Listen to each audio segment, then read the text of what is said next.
Interested in changing hearts and minds of millennials? Well, there's at least one man who doesn't think all hope is lost. First-time millennial author Jonathan Jakubowski, in his new book, Bellwether Blues, A Conservative Awakening of the Millennial Soul, makes the case. From MRC-TV, I'm Jessica Kramer. In the book, Jonathan tells the story of 7 different millennials who previously identified as Democrats, but through personal revelations were led to conservatism and to vote for President Trump in 2016. I asked Jonathan what drew him to write the book. Here's the story. In 2018, I received an interview request from a university in New York, and they were investigating swing states and swing counties. And they identified 59 counties as swing, as having voted for Bush, Obama, Trump. And they identified my county, Wood County, as one of those 59 counties. Now, out of 3,142, that made quite an impression that it's pretty unique to have swing county status. So I looked at that and said, there's got to be a book in this. What was even more interesting is that of the 59, there are 3 in the state of Ohio. And of those 3, Wood County was the youngest. And as a millennial, one of the things that I had wondered is what's happening with our generation. Are they sold out to the left, as many had assumed, or is there a shift that's occurring? And the evidence that I saw empirically was that there is a shift away from the left, but it doesn't mean that they're necessarily embracing the alternative.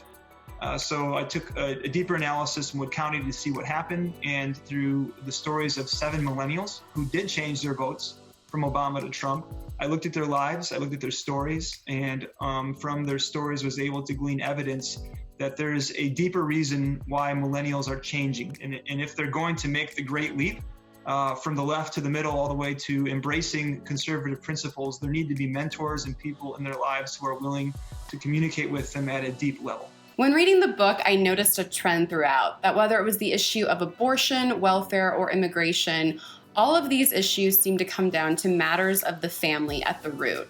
So I asked Jonathan where he saw millennials coming down on those issues in the future. Great question. And as I look at the generation and study the research that's been done specifically by the Center for Generational Kinetics, it's demonstrating that not all millennials are the same. There's a group of millennials who look at the other millennials, and they're the greatest skeptics of those millennials who fit the stereotypical millennial that most Americans have come to think about when they say the word millennial. So what's happening now is, as this generation is aging and as they're having children and growing families, there's certain principles that they're starting to look to that perhaps earlier in life they were not. And the 3 principles that I outline, which are part of the Republican Party platform, when it's at its best, are faith, family, and freedom. I asked him that because I think one of the most poignant parts of the book is where he says, in Tinder, the far-right culture of extreme capitalism with zero regulation and zero restraint finds itself in bed with the far-left culture of unbounded sexuality. This lethal combination spawns much of the anxiety and depression wrecking millions of millennials.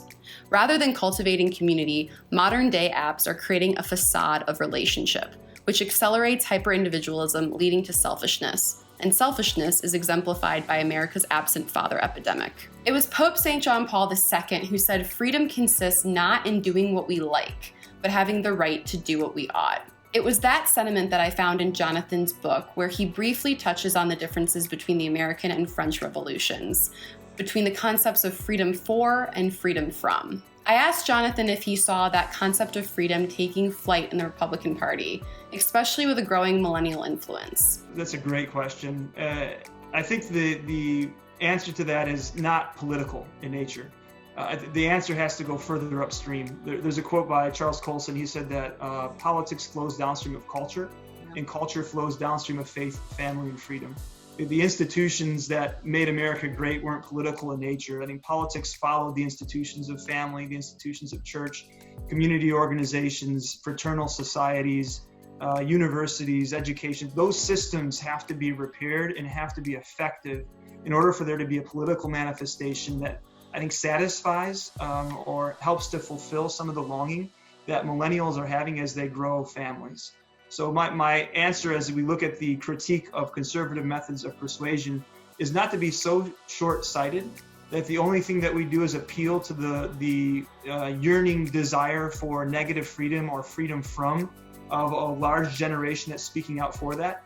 let's also appeal to the higher senses of what Americans stand for. In Bellwether Blues, Jonathan provides an alternative to the popular trend of owning the libs. He says that while millennials may be predisposed to be liberal, they can overcome those biases when moved by the soul.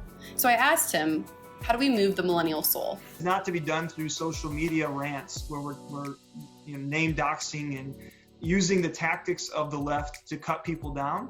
Rather, let's find individual millennials and build them up. Invest in their life, care for them, take them out to coffee, find ways to develop a relationship with them, and eventually, through the currency of trust, you'll have enough influence to allow them to see that your arguments stand, you represent them, and something that they're worth perhaps following. From MRC-TV, I'm Jessica Kramer. Thanks for watching. Be sure to like and subscribe to our Facebook and YouTube channels for more great videos.